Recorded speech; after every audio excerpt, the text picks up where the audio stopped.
It's time for MacBreak Weekly. Rene Ritchie's back from his trip to Cupertino. He'll tell us what it was like sitting in the audience during Apple's announcements last week. We'll talk about the new AirPowers, we talk about the old AirPowers, the no longer existent AirPowers, and the new AirPods, which we do have in hand.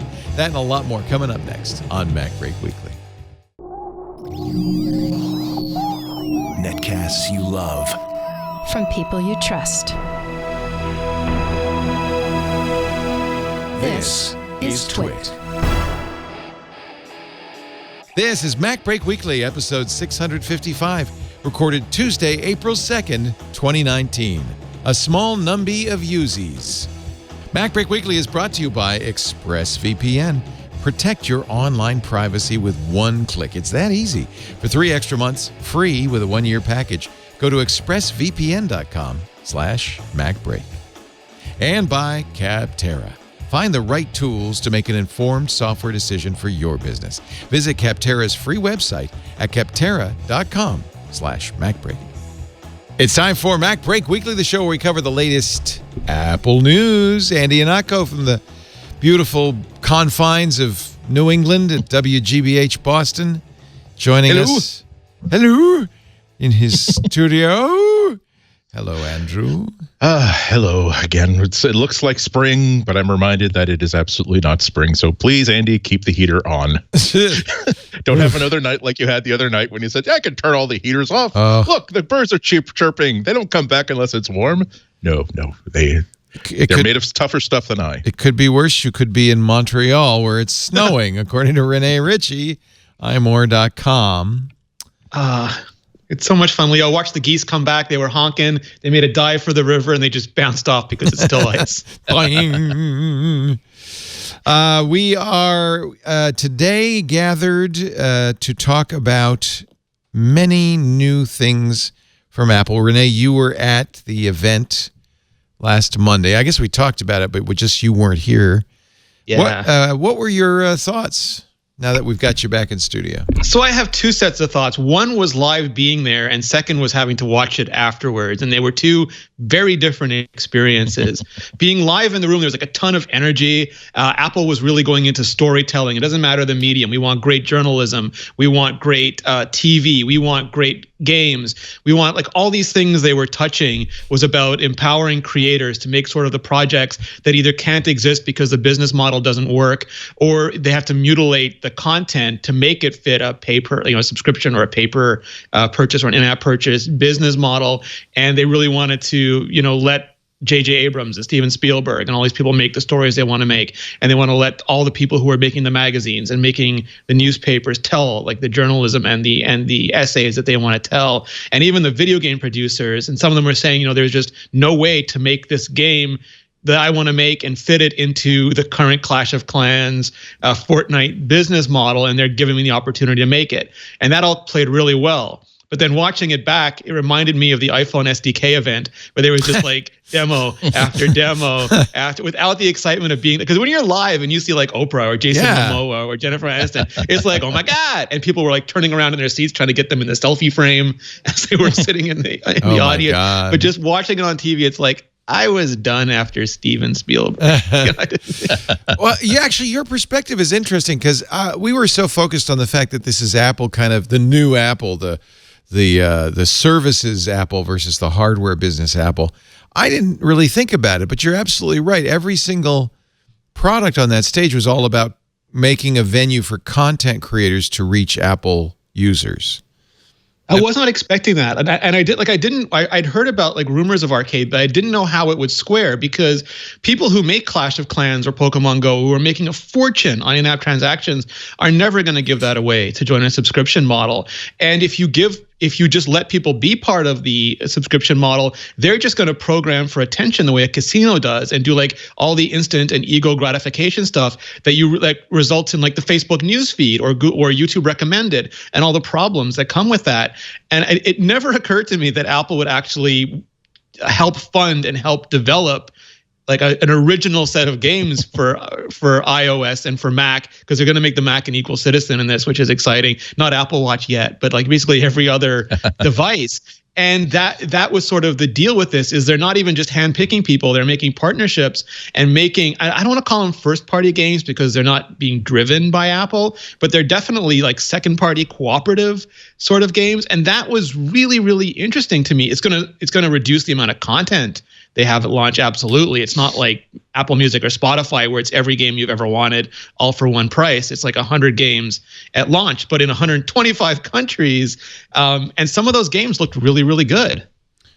So in a way, again, a new perspective, Apple's doing the same thing with games that they're doing with TV. They're actually creating content for a service. Is that right? I mean, are they? It's like one step removed. It's in between. It's not like, because they didn't hire a couple of game executives and say, go make us 100 games. Right. But they did hire a ton. Like there was a ton of people that I vaguely knew from the gaming industry, but I'd never seen at Apple before and are now working at Apple. Like whole teams have staffed up for this in whole new areas and categories that just, their only job is to make sure that Apple Arcade doesn't just launch, but launches really, really well. And Apple is, despite Apple making a lot of money, they still remember having no money, and they're often the stingiest, especially internally, of organizations. And watching them spend like on all the internal components you need to sort of shepherd a launch, to me, showed that they were like really interested in having this do well. Yeah. I still wish they'd given us more details. That's my response to pretty much every topic from last week's show. Yeah. But it's all in the nickels and all in the dimes. Like, how are they making sure that these developers are going to be happy with the deal? Do the developers get this IP back if they want to after a certain amount of time? Like if they've developed like a big audience for this original content, original characters, and suddenly they want to make an Android version of this game after a certain amount of exclusivity, are they free to do so? So we're going to hear a lot more before we really all decide what's going to be the up or the down about this. But I agree that it's really nice that it's. Oh, sorry. Go ahead. No, I did ask like a bunch of questions. One of the things is they're not talking about, like, so they did Apple TV is coming out. Apple Music's already on Android. Apple TV is coming out even like on Tizen, which is really odd. And I did ask about Android. And the thing is that they explained it's not like just movie or TV streaming where all you have to do is point a stream and make a target client. All these apps are being written specifically to perform really, really well on iOS devices. And they never said we're never making this for Android, but they're not using like emulators or a lot of the third-party stuff. Maybe some of the individual developers are, but they're not targeting Unity. They're not targeting Unreal. They're really trying to make apps, and the Mac side too, which is traditionally given very little love, and that would be non-trivial to port over to Android, at least initially. Which is why I don't think they had any Android story. Oh yeah, no, I'm sorry. I wasn't meaning specifically when are these things going to come to Android. I meant that if I write a game that gets accepted into Apple Arcade, is it always going to be exclusively Apple? Is that part of the agreement that I have to sign, or do I get it? Do they get an exclusive for, let's say, 1 year, after which I can now do whatever I want with it? Which can be a really big deal if we think about a game not just as the game itself, but also the world and the characters and a lot of the intellectual property and the trademarks of it. So I'm keen to see what the terms of the deal are. I'm sure that they have to give Apple some window of exclusivity, but I don't know if it's. I would like to know if it's permanent or whether they're just going to say for the first year it's ours. After a year, we're going to be wanting to bring fresh meat in anyway. So yes, you can have this back and make it a regular App Store game or port it to someplace else or do whatever you want with it. And some of them aren't exclusive. Like some of them they're exclusive games, but like Sonic is not an exclusive character, and Lego is not an exclusive character. And from talking to some of the people around there, they could use those characters elsewhere, but the kind of games they're making, they literally do not know how they would be able to survive making them outside of sort of a patron of the arts model, which is what Apple is doing here, because they'd have to add some free-to-play elements, which they think would gunk up the game, or they'd have to add ads, which they really don't want to do, or they would just not be able to make the game financially viable. So, okay. How much is Apple giving them to do this, though? Is Apple making it viable by giving them $100 million?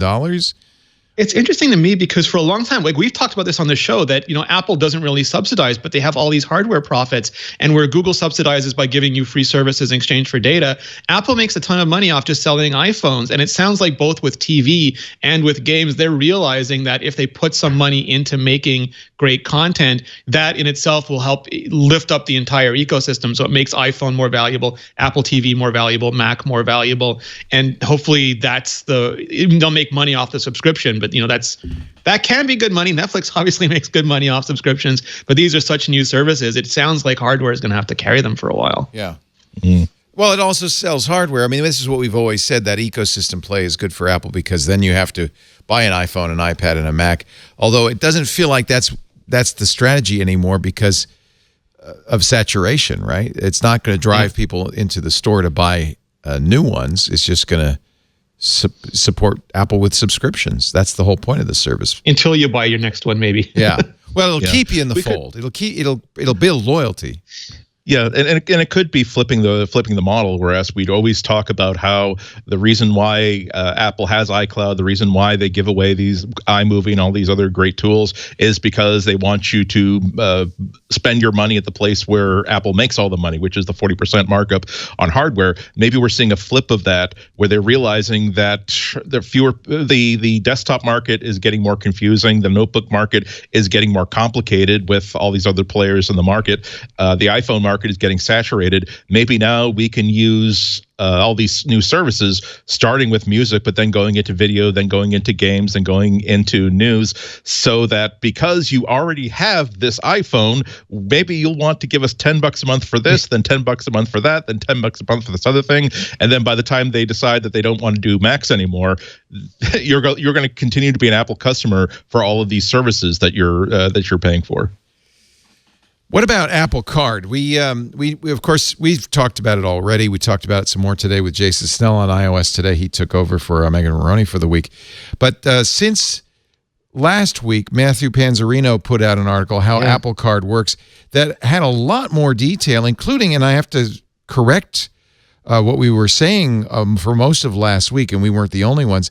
He said, and this is very important, that there is, in fact, no penalty for late payments, including an increased interest rate. We had said that, well, they're not going to charge a penalty, but the interest rate will go up.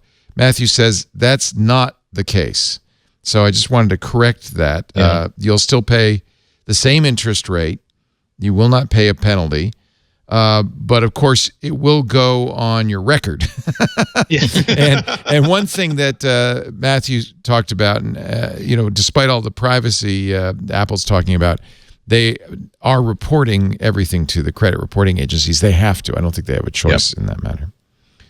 So you will want to pay off your card.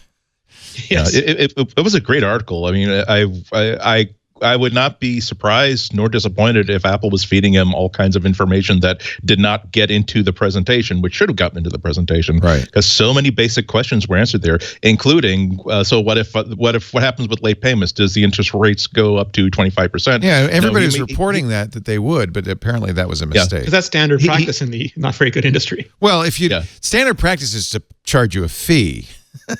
But and maybe raise your interest rate depending on how often you do it. Yeah. But they're not going to do either.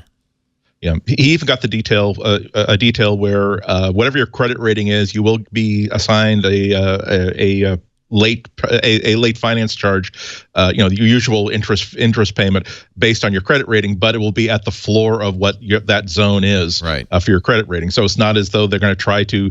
We could assign you an interest rate of 14% to 17.01%. They will automatically give you the 14% rating instead of setting you high. So. Why was this not all explained by the company? Well, that's kind of. That's because it's kind of complicated. Even just hearing you explain it's kind of. Yeah, they did briefings afterwards for a bunch of the because they had financial press there and they had entertainment press there and they had a whole bunch of different. Yeah, it's different. The entertainment press is going. Come on, move on. Yeah, so the interest rate is Apple says between 13% and 24% depending on your credit score, but like all companies, the way they work with the credit score is they tier you out, and in some cases companies will charge you a higher interest rate than Apple will because they're going to use the bottom of the tier, not the top of the tier. Again, how much that difference will be and whether it'll be a difference to you at all, you're just going to have to, as we said, shop around. Well, maybe you won't find out your interest rate till you apply. I don't know.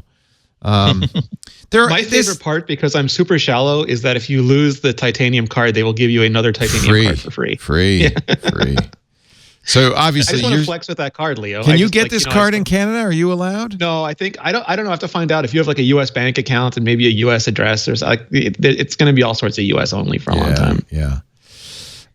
So there's if you want, the footnotes and the hidden details. That's a very good article on TechCrunch by Matthew Panzarino, and so it's your sense, Rene. This is from additional briefings that he got and you guys got after the event. I'm guessing. Yeah, I didn't do Apple Cash because I was on the Canadian track, but I did do that. I'm only talking about stuff we can get here in Canada. Yeah. So there. Your influencer's credit score was too low. You didn't too high. I didn't get the briefings at par.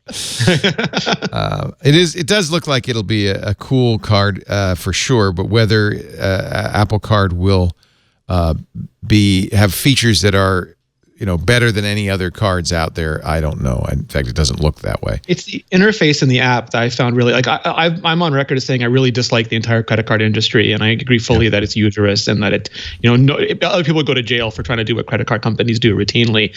But when you take this business, which is the worst, Apple is doing a really good job of taking all the things that they learned from coaching with the Apple Watch and applying those to, here's how you can pay off your balance faster. Here's all the different categories of payments. And somebody noticed that the color of the card reflects what you're spending on at any given time. Isn't that funny? So because they mentioned the different graph colors, but it wasn't clear that also affects the sheen on your card, not your physical card. I don't think they figured that out yet. But on the card, they don't. I'm going to buy some more stereo equipment because I want to close that red band. I want more red on my spending. Yes, it's the same thing as the watch. But I was delighted. Like I have an American Express card, and whenever I use Apple Pay or I use the actual physical card, my iPhone gives me a push notification. It shows me the amount. I can go and I can look at it, and that's way faster than any banking app I've ever used.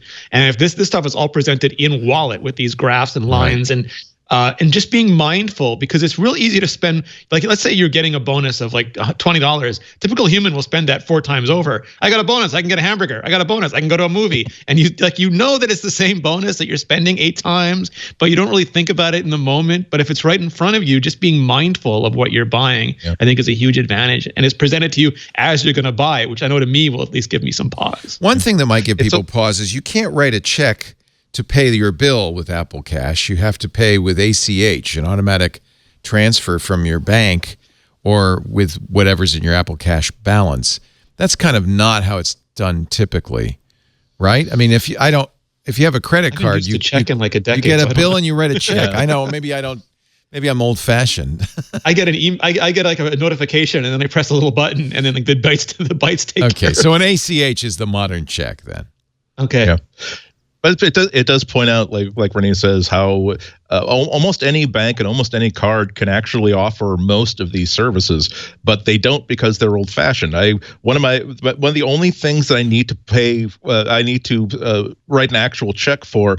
I still do it through my bank's banking app, my phone app, right? Because as a recurring payment, because there is no conduit between me and this person who gets the check, I have to have my bank write and actually print and mail a physical check, right? And it has the only advantage it has is that I can do recurring payments, and that the amount of money is automatically deducted from my held in escrow. So I know that if I accidentally have a recurring annual thing where, hey, thanks for signing up for this website service, we're going to bill the entire $600 for the next year just tomorrow. So it's important to realize that it's not that Apple is doing things that are miraculous. A lot of people that I've been talking to were surprised that things like getting an alert for spending limits and being able to create virtual credit card numbers is actually a feature of a lot of cards that are already out there right now. So just like it's important every now and then to check in with your wireless provider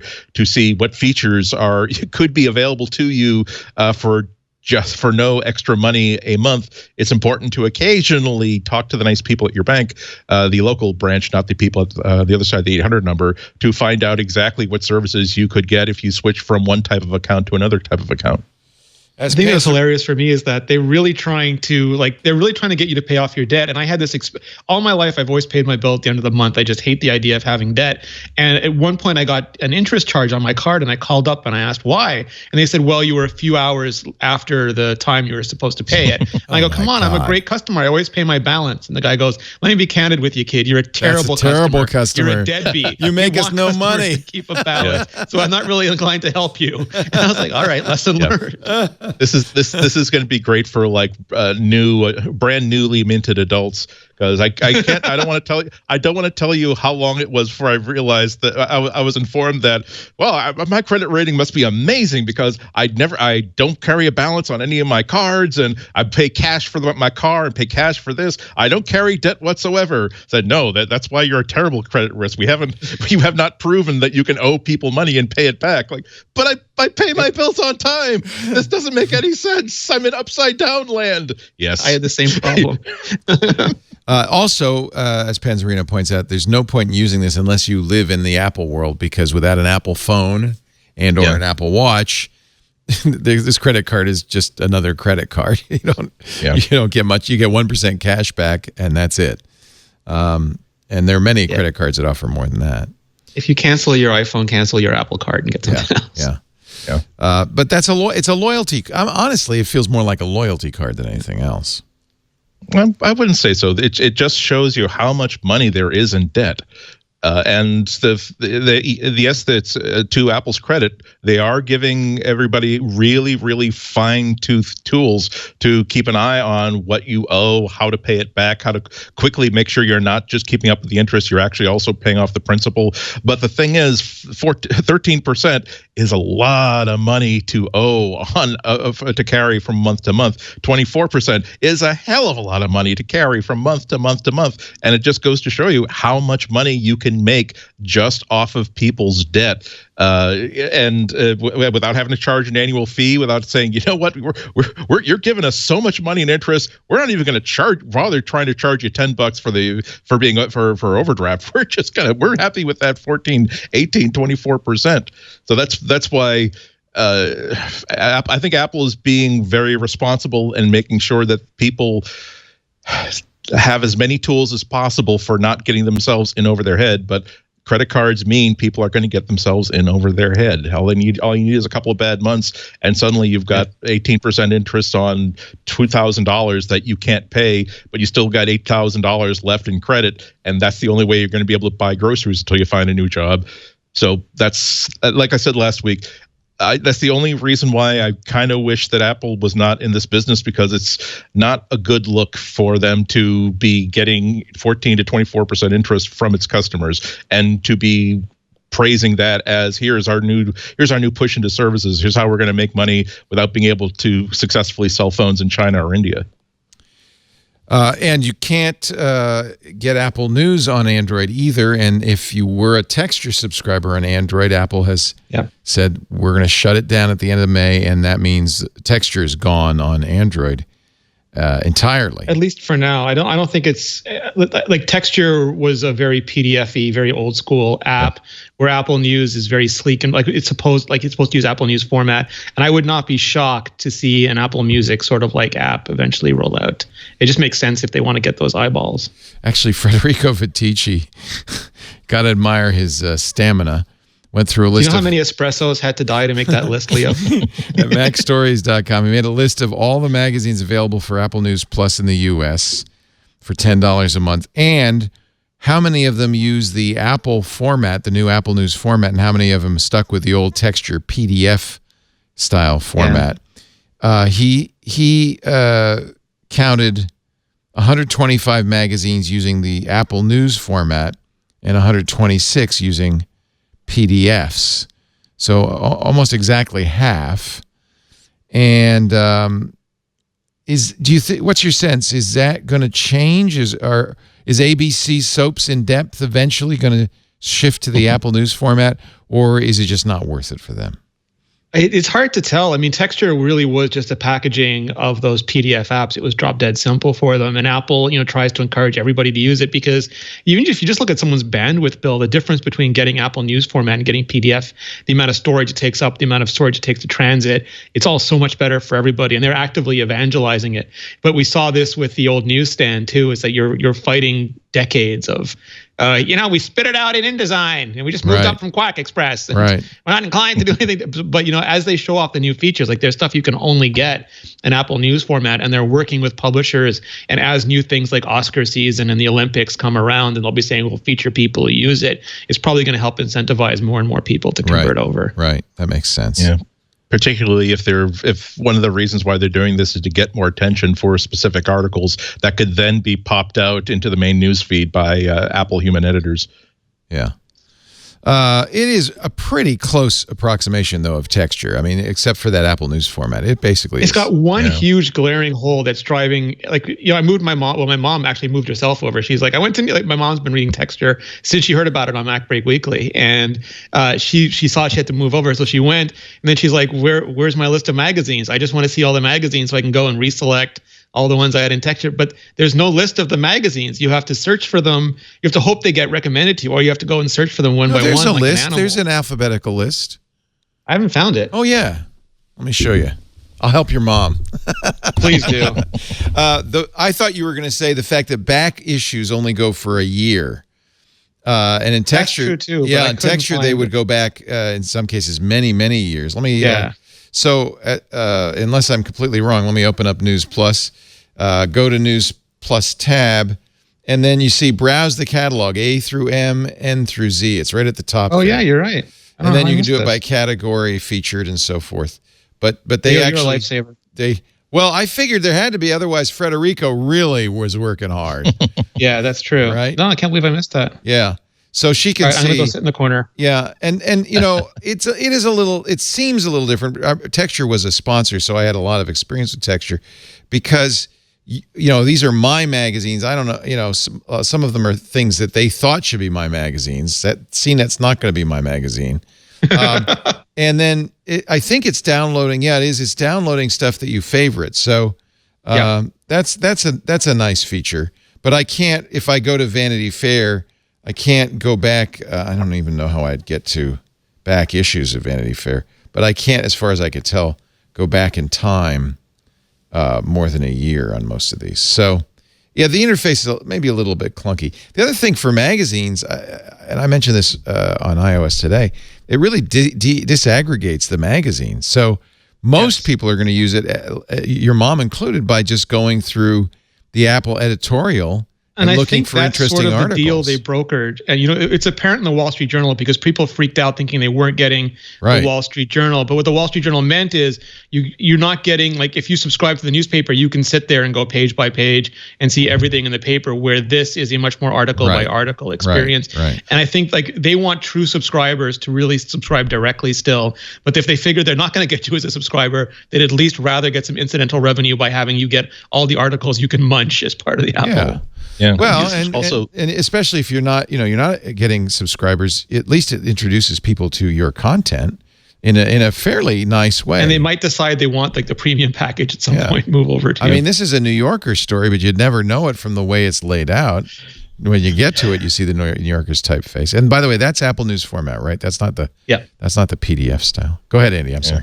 Well, that's a lot of the danger that's involved in signing up for these sort of deals for publishers, that you want to have a relationship with your readers. You don't want to have a relationship with Apple, and then Apple has a relationship with your readers, because that's counter to your mission of being a provider of news, entertainment services to an actual person. It's hard to know exactly how much traction your articles are getting, what they're liking, what they're not liking. So it's a very, very weird sort of calculus. Wall Street Journal is kind of its own separate special case, because they're already people who spend $40 a year for the Wall Street Journal are kind of business people. This is an expense where they expect that they're going to make that money back because they need this information to go from the 1% to the 0.99%, whatever it is.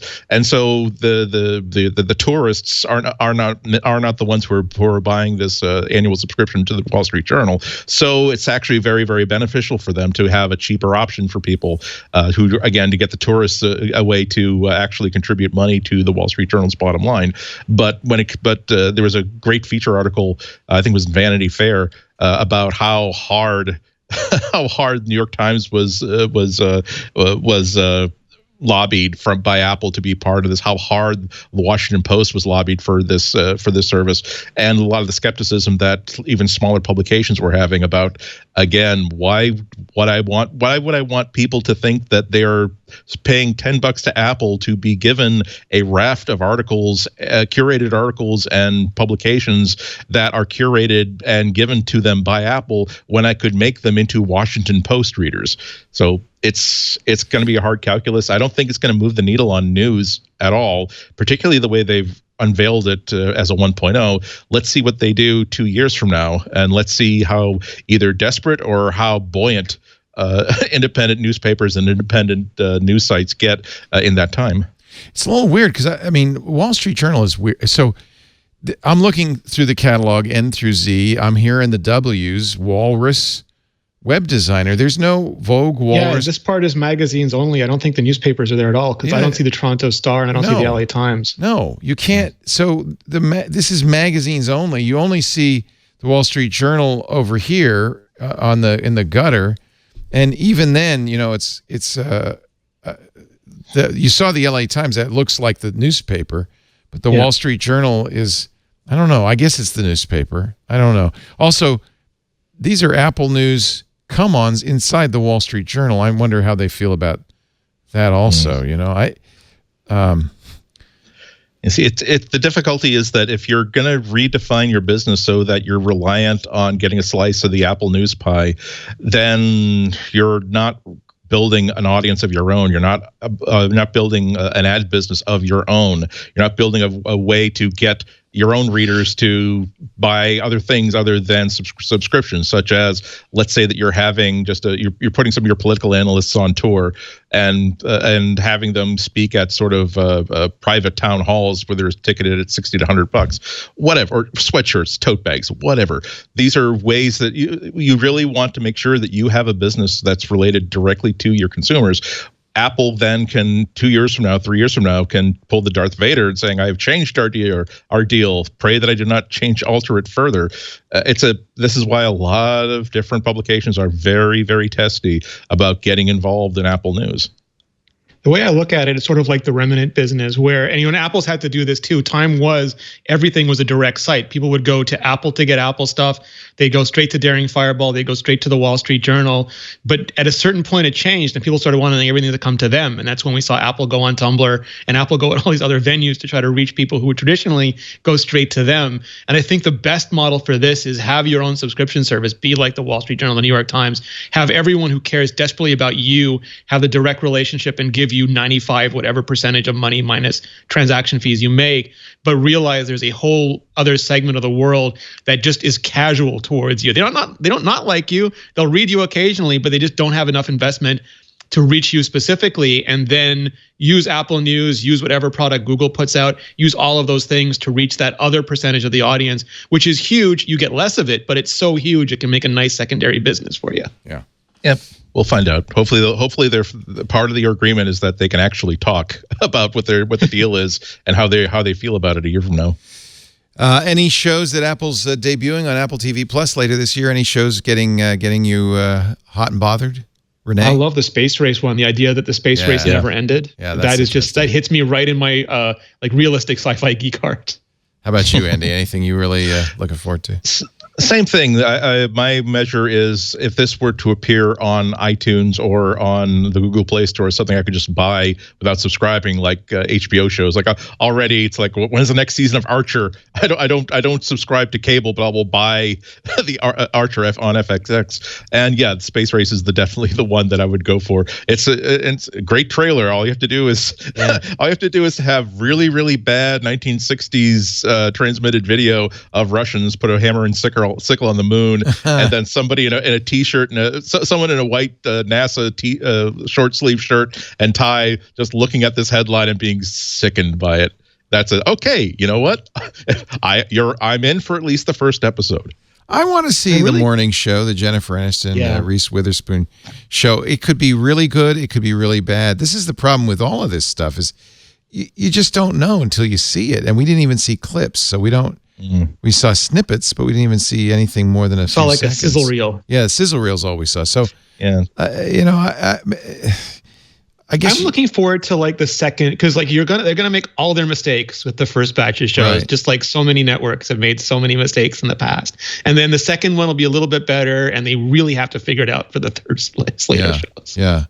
Yeah, let's just hope that's not like remember when Oprah got her own channel? I forget what cable channel basically decided to change itself into the Oprah network. OWN. Thank you. And of course, at the big press release, it's like, here's all these really big ideas, and we're going to make television important and vital again. And after seeing the numbers fall, it becomes basically another host organism for buy buckets of food for disaster preppers networks. Yeah. We'll see. The thing is, we're going to have to make sure that we don't judge Apple TV until let's say year 2, year number 3. It is going to take a long time. Like Seinfeld wasn't even good until the second season. That's right. Will there be, on the other hand, West Wing wasn't good after the 4th season, so it's very difficult. Will there be a way to see these for free? I mean, how they didn't say anything about this. Some of them, it sounds like no, they're not announced. So I got the real sense that this was not a typical Apple launch, and that like they didn't have all their ducks in the row, everything wasn't ready, but they were dealing with so many outside providers, so many Hollywood studios, so many developers of games that they just knew almost everything was going to leak, and it already started leaking. And they just wanted to get ahead on the base messaging, and they figured, well, if we're going to announce X and Y, we might as well announce Z and this percentage sign at the same time, so that at least we can put like the rumors are going to keep going, but at least we can put some of like why we're trying to do it up front. And they just don't have pricing ready, and it sounds like some might be free and some of it might be premium, but it could just be they don't have exact terms with everybody involved yet. Yeah, we just saw YouTube hard exit original programming, and I loved Cobra Kai. So I just want, I just hope that if there is a show that I love, at least Apple is willing to put a couple seasons behind it at this point. Yeah, and I hope it's not always locked to Apple TV Plus, because it's I'm willing to be like a season behind on Game of Thrones. Yeah, I'm not willing to spend $20 a month even when Game of Thrones is not on, or excuse me, $10 a month if I could probably get it through Apple TV. It's going to be. I don't know what the math is like on this sort of stuff. If they're saying that no, if you can only see it within the Apple TV ecosystem, as time goes by, that's going to make our channel more and more important, or whether they're saying that if you don't get to watch it while new episodes are dropping, but if you're willing to wait 8 months, that's when we will put it, at least on the Amazon digital store, not on the Google Play Store, but at least you can buy it through iTunes. And maybe when you get excited about when you find a series that you don't want to wait anymore for, that will get you to bite for the $8 to $41 a month. Who knows? They're charging for, like, they make Apple the TV old Plus. season free or free-ish right before the new season comes out, because they're hoping that, and that's worked on me. I get like the first season on streaming, and then the second season's out, and I'm like, why is it? Oh God, I gotta wait a year. I'll just buy it. The new CBS All Access version of The Twilight Zone, they released the first episode on YouTube for free. And so, yeah, that kind of gets you. But other shows, like again, I'm already like waiting for. There's a new version of a new series drama about the relationship between Bob Fosse and Gwen Verdon, that I absolutely am on tenterhooks to buy. I will buy the season pass to that immediately. And of course, Documentary Now, I bought the season pass to that immediately. All this sort of stuff that I'm willing to buy if I can don't have to commit to a monthly subscription. But if all this were tied up to a monthly subscription, I don't know if FXX has that series that I want and also has Archer. There might an Apple TV sort of coup like that could build into, you know what, maybe it is worth $10 a month for me to have access to not only the 3 shows I want, but everything else. It's so weird because, there is a lot of talk about subscription fatigue, and I've been talking about it. But then when I was watching some of this stuff, like especially they showed the old-fashioned newsstand, and I remember as a kid, I wanted to subscribe to a bunch of different magazines, but I couldn't afford it. So I would subscribe. My parents would get me like 2 of them, and I'd buy like random issues of the other ones.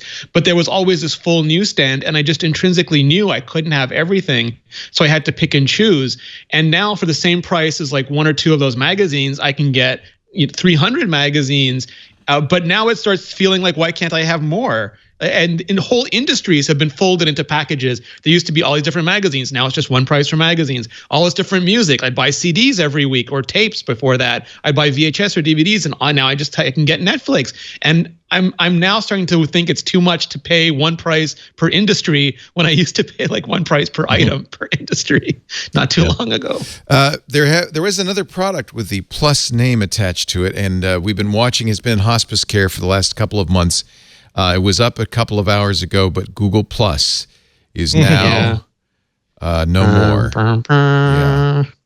It's this April 2nd today is the day Google kills a bunch of stuff, including Plus, Inbox, the Google.gl URL shortening service, a couple more things. They're all going away. But I just thought I'd mention that Google Plus is passed on. You probably still have like a few hours left to run the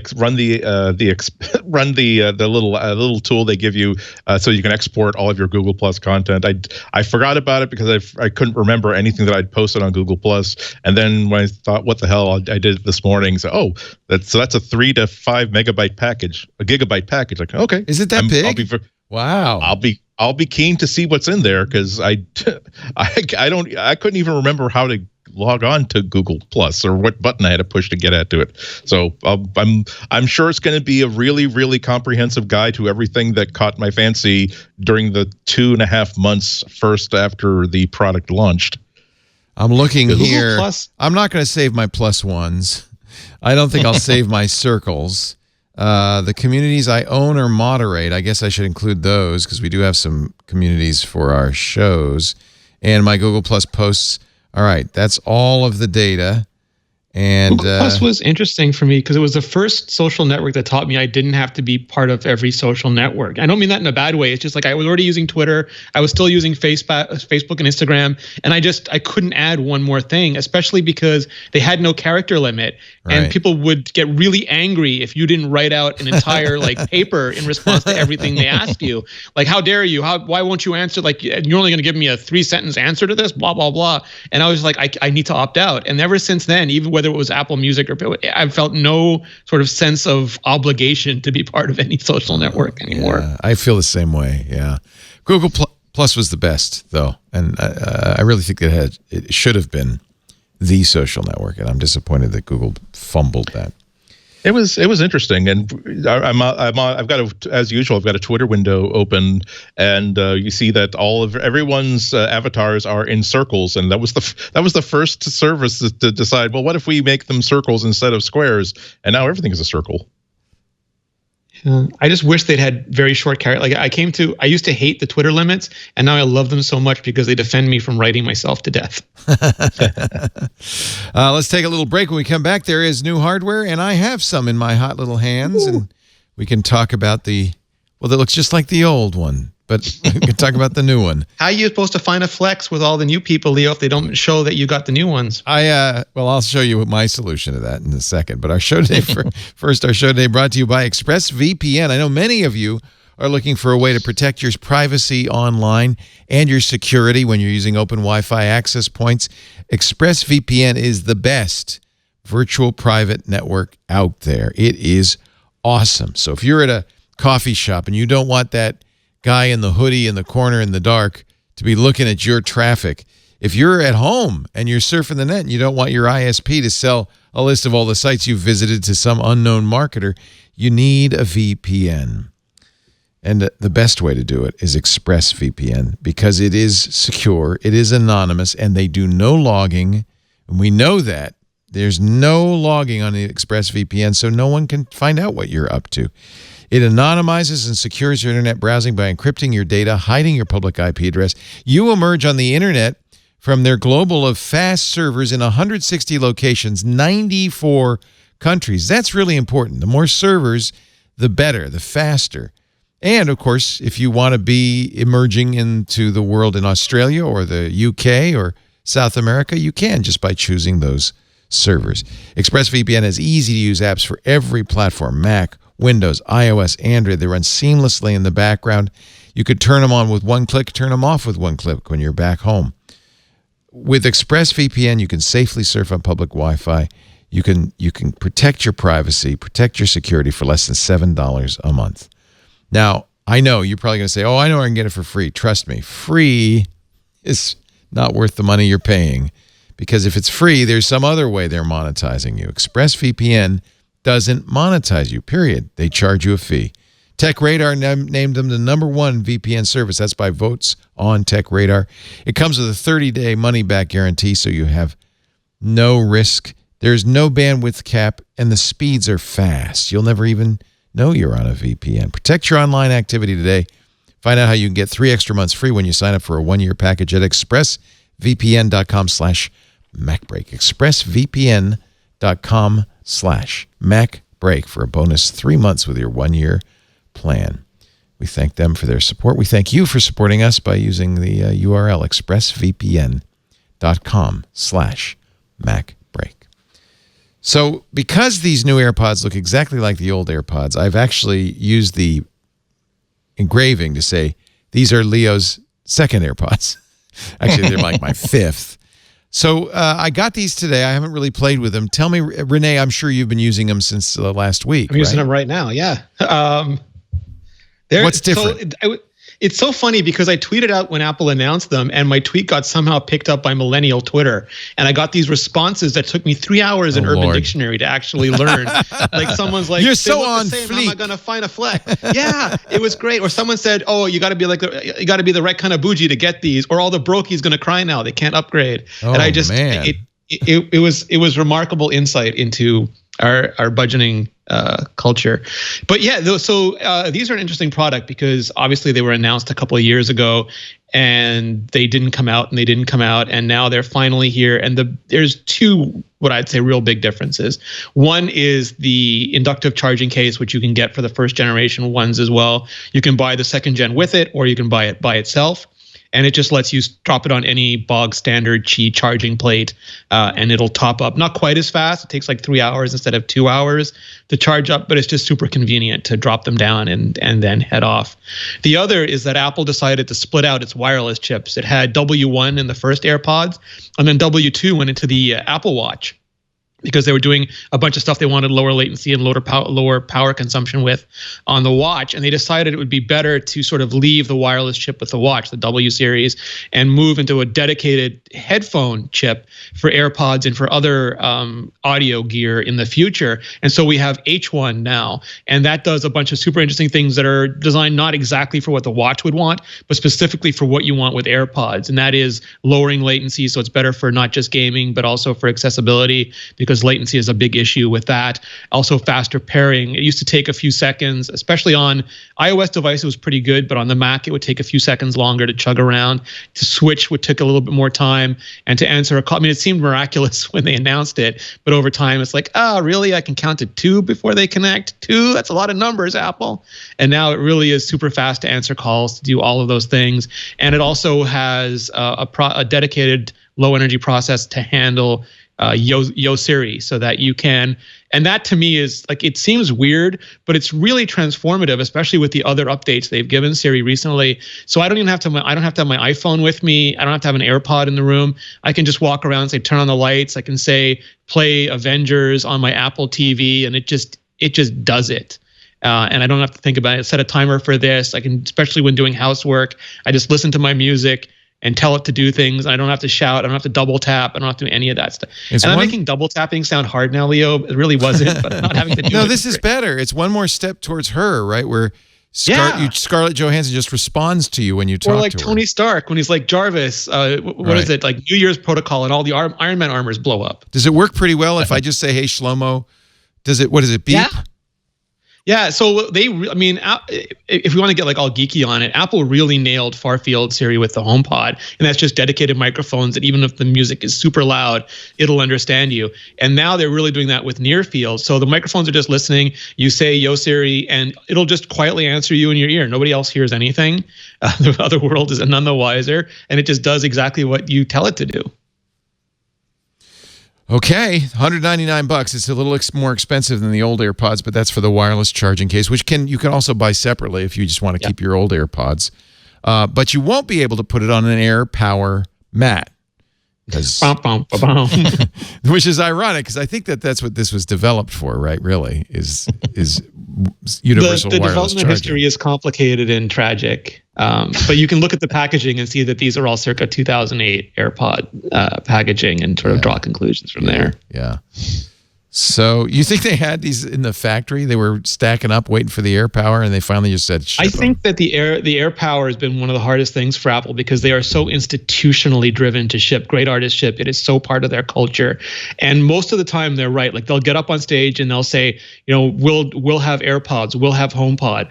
It's a miracle they get, like the same way it's a miracle that Windows boots up on a billion different configurations every day. It's a miracle, like a supply chain miracle that they get the iPhone out every year at exact. And sometimes it takes an extra month for some of the models, but it's a miracle that gets done, and they trust their engineers, and the engineers report up to them like with all the credibility that they've earned. And this time, they could not be done.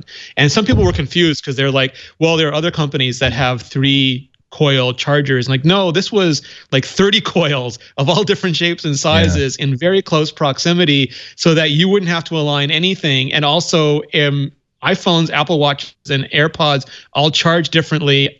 Apple Watch has a different charging mechanic entirely that requires magnetics, and they have different amounts of current and everything that they need to control. And as a human, you were not supposed to have to worry about any of that. You would just drop it down, and it would handle it. But it turned out it couldn't handle the thermals in that small space. Yeah.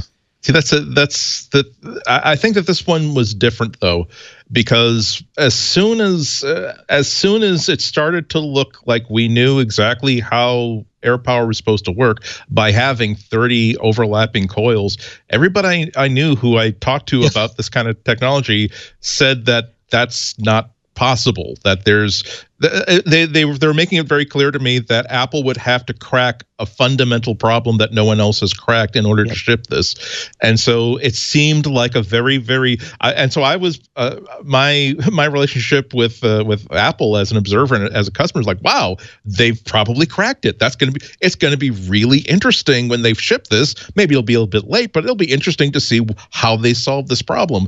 And it's very clear that no, they didn't. They thought they were going to, but they didn't. And so that's why I think that this is a different thing. There was a certain amount of we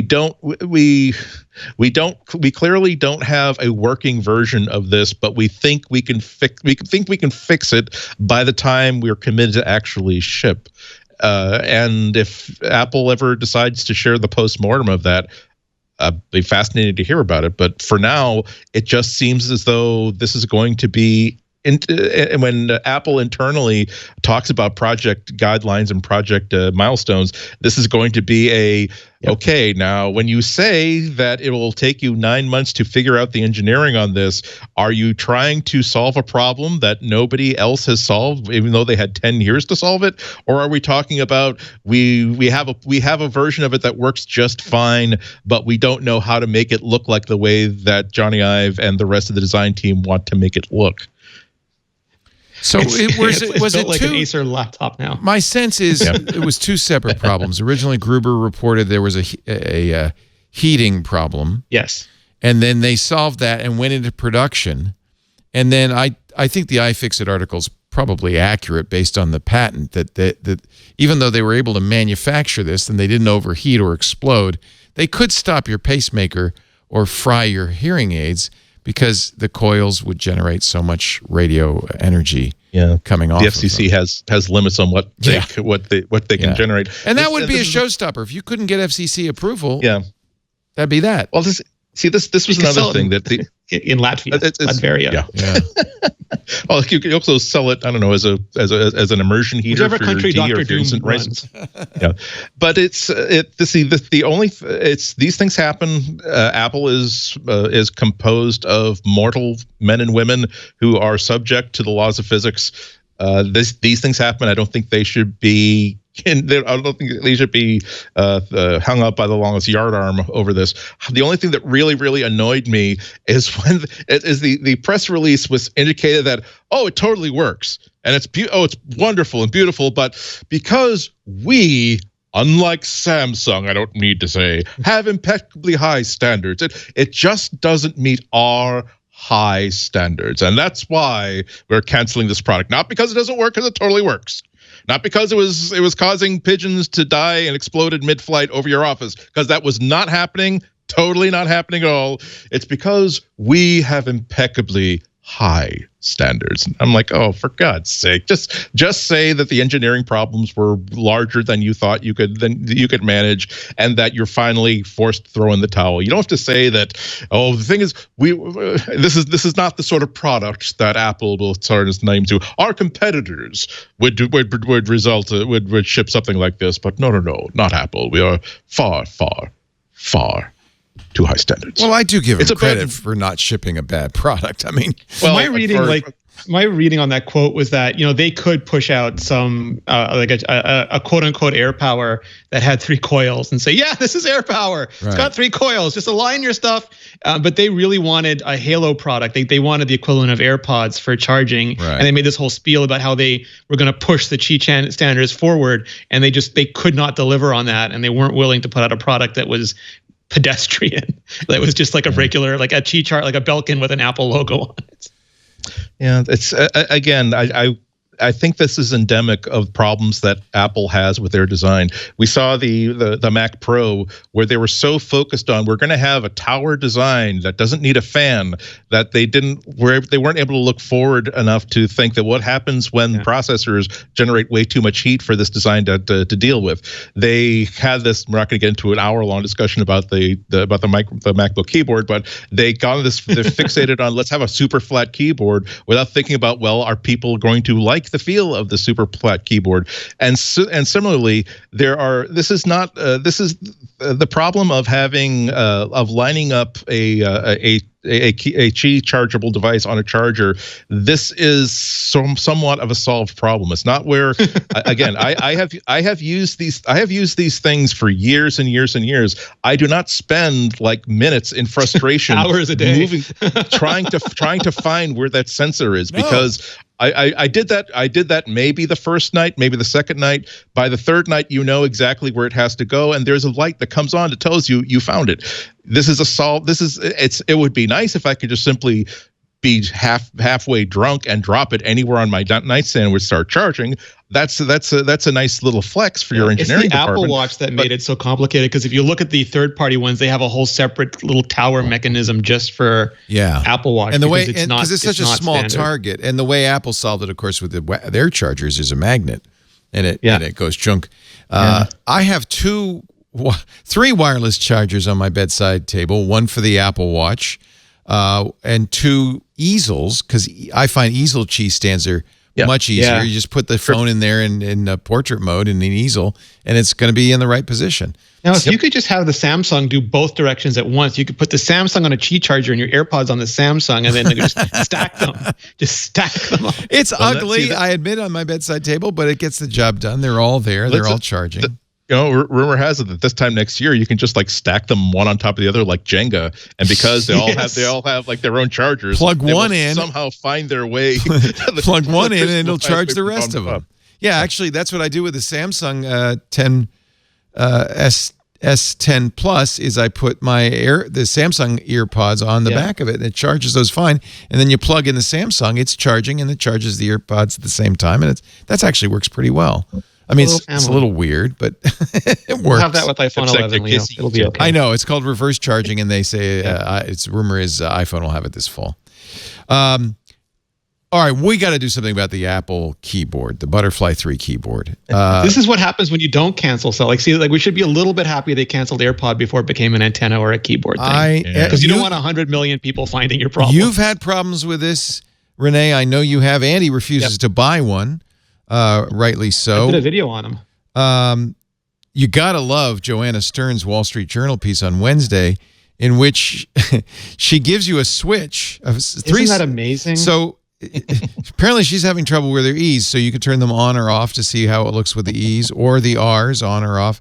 If you want to read it with the most trouble, you can switch those off and then turn on double E's, and now it's really a mess. I turned off E's but turned on double E's. Yeah. You want to read it with double T's and double E's? Now it's getting weird. So Apple says, and I think based on this article, I think they had to respond to the Wall Street Journal. Quote, "We are aware that a small number of users are having issues with the 3rd generation Butterfly keyboard, and for that we are sorry." I'm sorry, I have to switch some of these things off here. The vast majority, this is a lie. The vast majority of Mac notebook customers are having a positive experience with their new keyboard. That's not true, is it? I mean, when you go by their percentage, so this is where you get into do they mean 58% vast majority? Is that what they're saying? No, it's way higher. The vast majority of passengers on Boeing's 737 Max did not die. Not crashing and have being not killed. died. This is, yes. You can't make everyone happy. This is for the 90% of people who intend not to die in a crash. So the thing is with these numbers is that humans aren't used to dealing with these numbers, but if you have a 10% return on something, that's catastrophic. You don't need to reach 95%. If you have a high single digit of percentage of problems are millions of people. When you get to 2 digits of problems, that is a crap ton of people. So when you say the vast majority of people, there are people who use it casually, there are people who don't take it in repair. There's a huge volume of people. They don't know about my wife, who every once in a while she hits the space bar and it types 3 spaces, but it doesn't happen all the time. I keep saying, bring it into the Apple store. She just suffers. That's, I think, a large number of people just go. Even if you hit 20%, you can say it's not a large, because there's 80% we haven't heard from, but 20% is enormous. Majority, 80%. This is, I will just say again that Apple cannot simply keep saying that most people are happy with this. We're sorry that some people don't like it. They have an actual problem here. Going to say it until the new keyboard comes out. We both know that, though. Will the new keyboard come out in June? Will it come out on the new Apple MacBook Air? MacBook better. Pro? Can you imagine if they shipped the 16-inch with the same keyboard at this point? Yeah. No, they're going to say, we took everything we learned from the Butterfly keyboard and used it to develop the next generation of keyboard that is actually using cherry brown MX switches. Anyway, it has nanites inside it that eat all the debris. So there are people who I like this keyboard. I like it a lot. I don't like that it doesn't work, but I don't mind if the Butterfly keys were perfect and they worked every time, I have no problem with the design. But I still say that if Andy doesn't like the design and Apple's the only manufacturer and 50% of the people hate the design, that still can't stand. You can't have a divisive product if you're the only one making them. So there has to be, even based on if you were going to say all the people are overreacting, the sheer fact that you have so many people with such a bad sentiment is a problem, especially for Apple, where they're used to having these things beloved. And if they're anything other than beloved, that is, again, catastrophic. It's a problem, though, when a graduate student in British Columbia has made an app called Unshaky that senses and kills second presses of a key that debounces the key, in effect. If you want to get it, it's available at unshaky.nestederror.com. The fact that even exists tells you this is more than just a few people. Remember the good old days when Apple was in deep financial trouble and we would make fun of Microsoft and Dell and Compaq for creating computers that had these kind of problems, that we would say that, oh yeah, the stock price is tanking, but we would never have a problem like that where our entire CPU has a problem with long division. Yeah. Okay. Yeah, now they use Intel processors, so if they do, it's gonna hit them anyway. I'm worried because honestly, I feel like Apple's on the cusp of a whole new generation of Macs running on A13 or whatever chips on their own custom designed silicon, maybe with better keyboards. They do other things very well, including screens. Trackpads are great. I mean, that's a complete redesign. That's got to be somewhere around the corner, yes? I mean, like the rumors indicated, it feels like it. And the one thing is, like, if we've seen anything else with the Mac lineup, it's that their bandwidth is low. And you can say that's inexcusable, but it is absolutely what it is. They seem to only be able to get to so many Macs in any given year. And it feels like everything is gearing up for the next MacBook. It feels like, MacBook honestly, MacBook Pro refresh. And maybe this is just my own fear, that they've given up on the Mac. I mean, they are still one of the biggest Mac. I mean, they use Mac for everything. They use it to develop iOS, everything there. They're huge Mac users. And like, if you talk to I had the opportunity to talk to Tom Boger on my show about, he's been at Apple 30 years. He runs Mac product marketing. You have John Tanner. You have so many people there that are so committed to the Mac, and they want to make these great products, and they're making on the new Mac Pro. And I think they did go way too far in the wrong direction. They saw mainstream success with the iPad, and they thought that by bringing more iPad style qualities to the MacBook, they could leave that 1%, that single digit percentage niche, and maybe start making Macs for everybody. And they were in some ways financially successful with that, because a lot of people did like it, but it abandoned their core community and it created a whole bunch of other problems for them. But it seems like step by step, from the Mac Pro to having a 32 gigabyte version of the MacBook Pro, just step by step, they've been systematically addressing sort of all of our gripes about the Mac for the last. And I was afraid it would be just the last year, but then they did it for 2 years. Now I'm afraid it will only be for 2 years, but I'm hopeful that they will continue doing this year after year until everything is fixed. I'm hopeful. I do think that they missed. They made a huge mistake in not finding a way to integrate touch into macOS, because it's just they just totally. I feel as though they totally missed the boat there, and they missed a huge opportunity. And I would like to see some sort of specific effort to bring macOS into 2019. I think it's stalled in 2011, 2010 right now. And every time that I see improvements that are being made to competing operating systems, I see lots of features that I would love to see on my Mac desktop. Can't remember the last time that Apple had a macOS event and showed off a new feature that, wow, I really wish I could use this on my Linux setup. I really wish I could use this on my Windows setup, or this is a feature that would definitely keep me as a Mac user, because I absolutely don't want to use a computer without this wonderful feature that exists. I'm seeing a lot of, well, that looks good on Windows, let's take that. Or, hey, Chrome OS seems to indicated that this is a mature technology, let's integrate that. Or and more to the point, here is something that we're doing we're insisting is an important thing for iOS. We need the Mac to be compatible with that as well. And I'm just not seeing that same amount of eureka moments, those beautiful, elegantly crafted moments of delight that I used to get with new versions of the macOS. So I don't think that they're trying to kill the Mac. I just think that they're content to just like the just like Mars probes. They're willing to, hey, we're so pleased that the solar panels are still out, and it's still and these probes are still surveying the surface of Mars. They're not willing to shut it down, but they're not willing to do a resupply mission or a repair mission to keep it going. That's my problem with the Mac right now. Well, and Apple's focus is shifting to other things, of course, services, and apparently electric cars. News came again. They're back. Apple hired Tesla's former head of electric powertrains, which is interesting because there's been some speculation that Apple might not be wanting to make a physical car, but just do a software or have somebody else make the car. But if you're not making the car, then why do you hire Tesla's VP of engineering and put them to work on electric powertrains? That sounds like they're making a car. I'm very confused.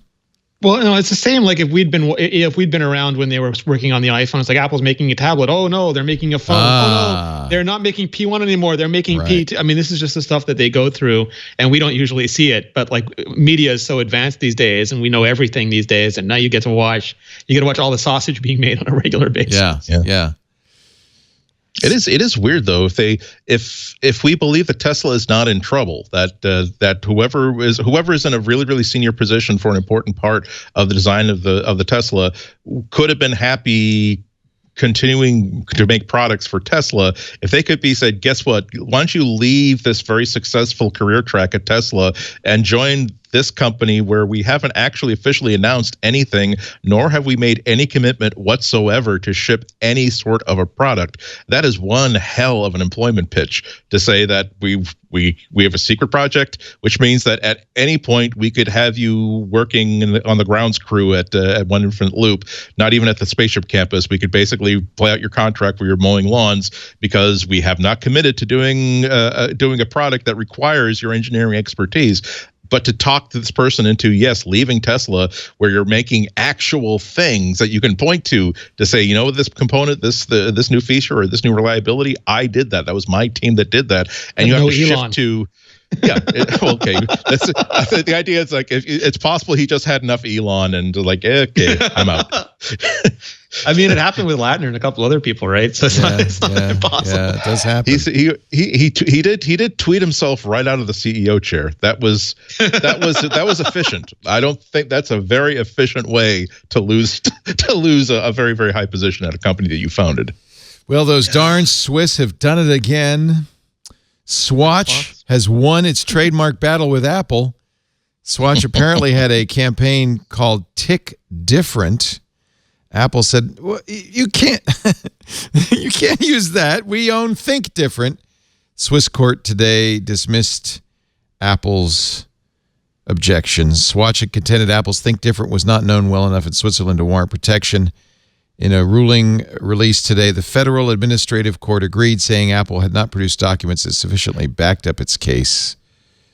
So, and honestly, can you own the word different? Can you own different, really? I mean, they didn't capitalize the different, which makes me think it really was a homage. Like if they just capitalized the different, then I would have not thought anything about it, but they didn't do that. It's clearly a play on Apple's Think Different thing. It's funny. It's good. It's satire. Parody exception. Fair use. Fair use.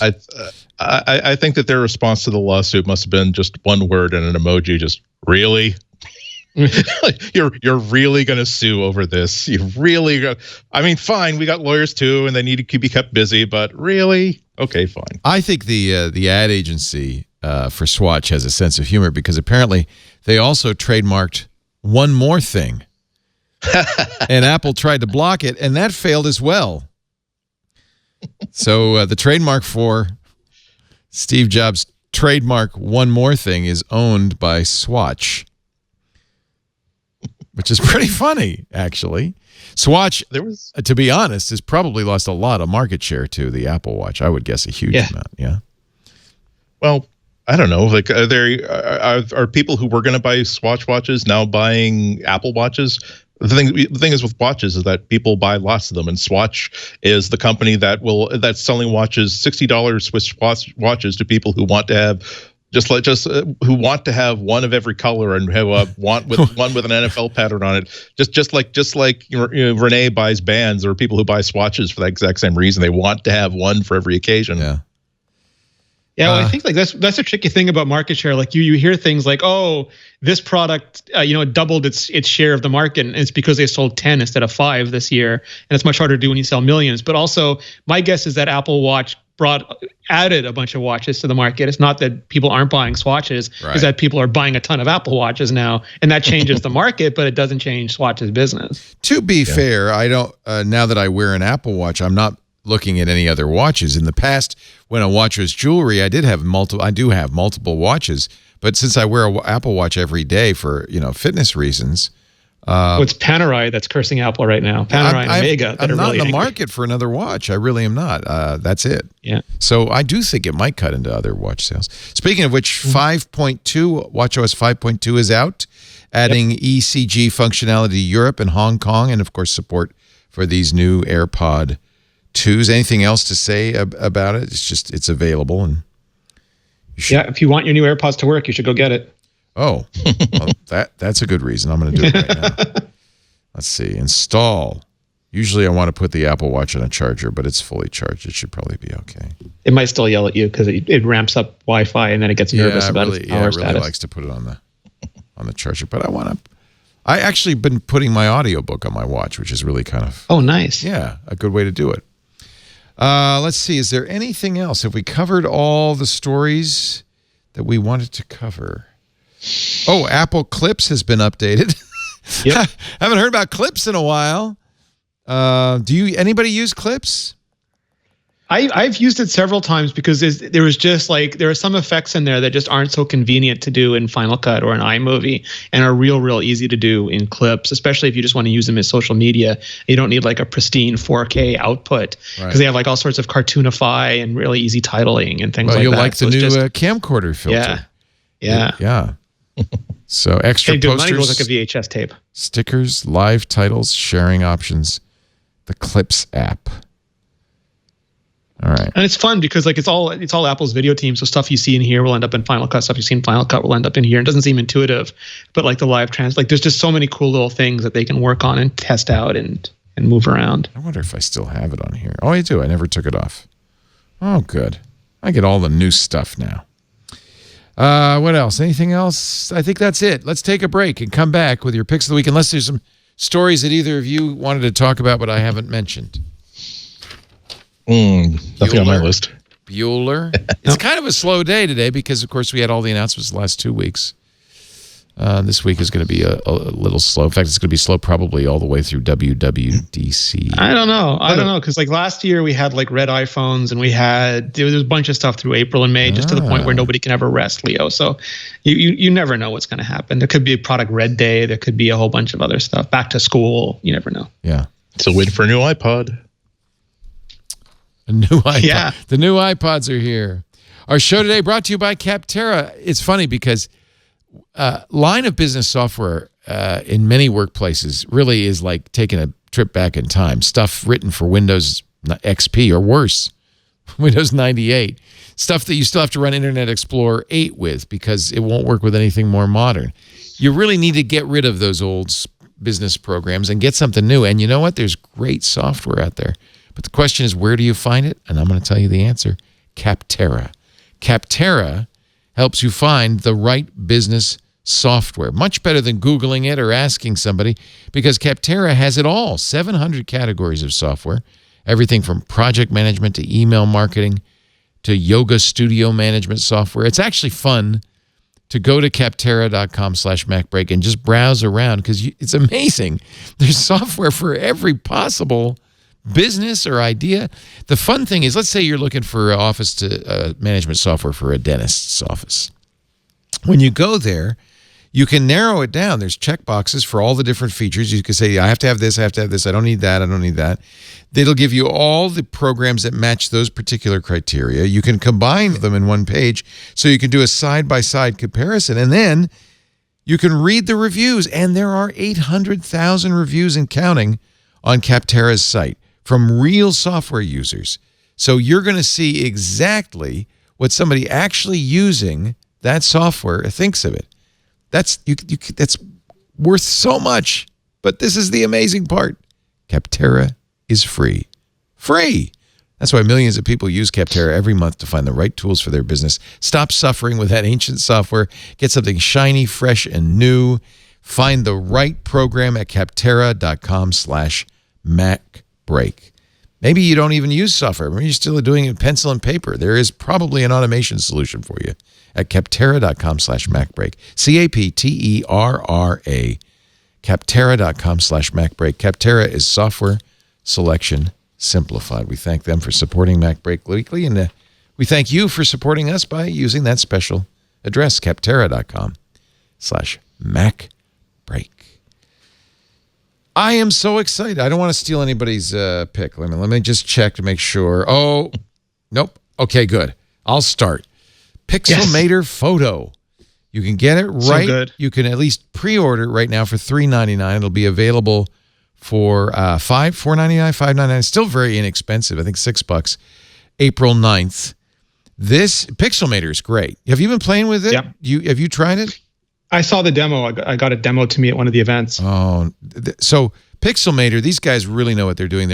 They've already made great editing software for the iPad and the Mac. We've been waiting for really good desktop photo editing software, desktop quality photo editing software on the iPad Pro. I'm very excited. I'm going to Hawaii. I'm bringing my cameras. I am thrilled. Of course, I'll install it. I have Lightroom, but this could be the next big thing. So I've already pre-ordered it. You might want to. It's I think 20 or 40% off until April. The ML tool is amazing. I got to see a bunch of demos with the ML tool, and it was just amazing what it could do with just a button press. This is really exciting because I know these guys are good. I mean, they really are good. So we have some really good software on the iPad Pro, frankly, some really good choices. But I'll add this to your list, and at that price, I mean, they really could charge 10 times that. I'm surprised they're charging so little. Pixelmator Photo appears in 1 week. Pre-order it now. Andy, your pick of the week. I've been having a really, really good time with my Plex media server / media manager / media player. I've had my Plex installation for like 3 or 4 years now. I switched to it after iTunes started really, really annoying me for the very last time, and I kind of was anxious for Apple to start making it better and adding features to it, and they weren't doing that. Plex is probably the best solution if you want to upgrade from iTunes and you have your own media library. So you're not getting everything that you need from Apple Music or from Spotify. Your collection really is about audio files and video files and streams and stuff like that. What I love about it is that it really is just sort of a box of features that if you do nothing, if all you do is you install the media server app on your Mac or on a PC or on your NAS or on any of the other devices that's compatible with it, and then you can just access this through any web browser anywhere, and you'll have a full bore media player. That's really all it takes in order to do it. What I love about it is that it doesn't assume that you like to have your media organized in any one specific way. One of the things I really wanted to do for years, for instance, on iTunes, was be able to have separate libraries that are instantly accessible. One that has all of my albums that I have as complete albums, meaning I bought the entire album digitally on iTunes, or I ripped the entire CD. And there are a bunch of other songs that I have that are just a few tracks here and there. But if you go into iTunes or really any other media player, it will just give me album view. It will give you a list of every single album that's represented in your collection, even if you only have 2 cuts off of Abbey Road. Whereas with Plex, I can create different libraries that reference the exact same folder of music. So for instance, I have one library that contains all of the music that I have in any way, shape, or form. Another library that's just all of the albums that are complete albums. I can also organize things into collections, because oftentimes, as we've discussed many times in the past, I'm a big fan of opera, but sometimes it's really hard to categorize. Like if you want to, I want to just look at a whole bunch of Joyce DiDonato recordings, but some of them are albums where she is like the stars, like Joyce DiDonato sings this, and another one is just where she is part of the cast of an opera. I can just create, by adding tags to individual items, I can create a Joyce DiDonato collection so that all of these things, I just click on that collection, and now from every source available, here is all the things that I've tagged with Joyce DiDonato's name. I can go on and on and on, but the big point to make is that this is a way that I can finally have my music organized for me exactly the way that I want it. And the same thing applies to videos too. And the same thing even applies to, I used it a couple years ago, they added a feature for live TV and DVR. So now not only does it record my favorite programs, now it's added to my permanent video library. So I can, I don't have to buy Seasons of Bob's Burgers. I just simply have them as video files that are not going away. So I'm really, really happy about it. You can download it and install it for free. You have to, for certain features like the actual iOS mobile app, if you don't want to use use your web browser, if you don't want to use Safari, that costs you something like $40 a year, or you can buy a lifetime pass for about $175 or something like that. But you get like 80% of the features, 80 to 90% of the features of Plex just for free, just for downloading. But as soon as you start to get into it, you will find yourself saying, yeah, this is probably worth the $45 a year for me. Like I said, it might take a while before you've got your library set up exactly the way you want it. But once you've got it set up exactly the way you want it, boy, I'm just never going back to any other system ever. Plex.tv, Plex.tv. And, you're not alone there. I hear from Plex lovers all the time. That is, I think, the best way to go. Rene, Ritchie, your pick of the week.